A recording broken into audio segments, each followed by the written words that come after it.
Le miracle ne viendra pas des diasporas, c'est une escroquerie intellectuelle. Il n'y a aucune diaspora au monde qui peut revendiquer avoir été à l'origine du développement d'un pays.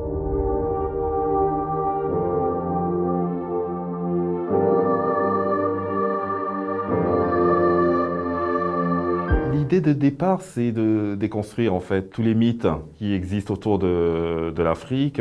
Donc je dirais d'ailleurs ce livre est le troisième d'une trilogie, parce qu'au départ, effectivement, j'ai déconstruit l'idée que le changement climatique était une urgence sur le continent et que c'était la faute des autres. Ensuite, j'étais préoccupé à interroger les ressorts de l'afro-optimisme qui voyait l'Afrique comme étant la nouvelle frontière de la croissance mondiale. Et le troisième, effectivement, c'était les diasporas, puisqu'on considère qu'effectivement, elles représentent aujourd'hui le nouvel espoir qui fera enfin sortir l'Afrique de la pauvreté et l'installer dans des nations puissantes et développées.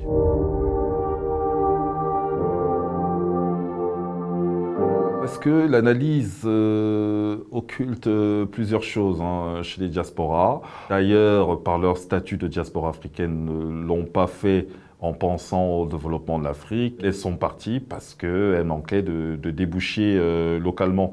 Très peu sont partis par la contrainte. Donc ça, c'est le premier constat. L'autre chose, effectivement, c'est que il n'y a aucune diaspora au monde qui peut revendiquer avoir été à l'origine du développement d'un pays, tout simplement parce que c'est pas sa mission. Le mythe des diasporas rencontre surtout une bienveillance occidentale qui voit dans les diasporas africaines des gens en attente d'une pitié en permanence et qui se retrouvent enfin dans un endroit, un Eldorado, où ils peuvent trouver un travail, accumuler de l'argent et qu'ils iraient par amour indéfectible pour leur terre-mère y investir et contribuer à son développement. Et pour autant, l'Afrique n'a pas changé. Donc on veut créer un nouveau récit sur la base de quelque chose qui existe mais qu'on refuse de voir, en promettant que cette fois il va marcher alors qu'il a démontré toute son inanité. Et c'est ça que je dénonce parce qu'on reste dans une formule creuse, c'est une escroquerie intellectuelle. Le miracle ne viendra pas des diasporas. Les diasporas africaines peuvent, comme dans d'autres destinations du monde, y contribuer. Ça a été le cas en Chine, ça a été le cas au Vietnam, mais malgré tout, elles n'ont pas été à l'origine de la transformation de leur société.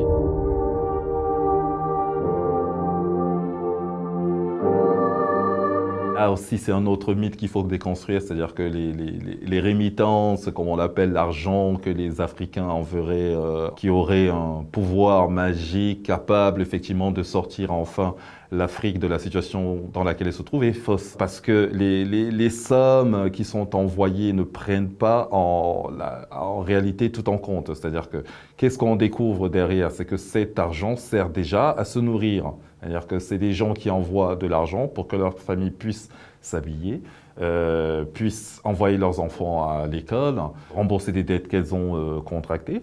Et on occulte toute une autre partie assez sombre où effectivement on trouve du blanchiment d'argent, de l'argent de la drogue qu'on fait transiter aussi par ces moyens, de la traite humaine, des gens qui ont vendu des salariés à des entreprises ou à des particuliers qui se font payer mensuellement de cette façon. Ces sommes aussi, en général, entre 58 milliards de dollars par an. Et le record qui a été constaté une fois, c'était 100 milliards. Donc, c'est entre ces deux.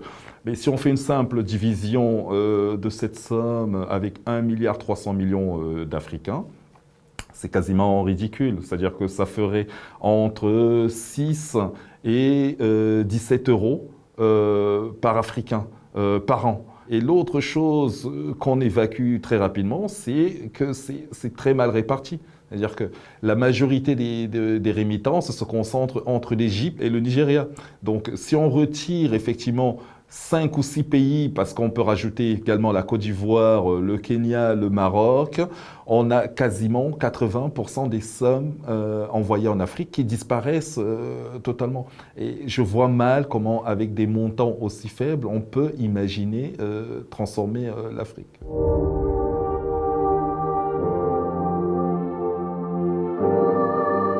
sauf qu'elles existent en partie d'ailleurs, mais elles ne sont pas contrôlées en fait par les Africains ou les diasporas africaines. La musique également, l'Afrique a de talentueux chanteurs et chanteuses, mais on se rend compte qu'effectivement, les Africains profitent en réalité très peu de ça. Dans la majorité des cas, il n'y a aucune industrie qui a été dynamique en Afrique, qui a battu des records de bénéfices parce que la performance des artistes africains a été meilleure. Donc c'est toutes ces énergies qu'il faut pouvoir utiliser.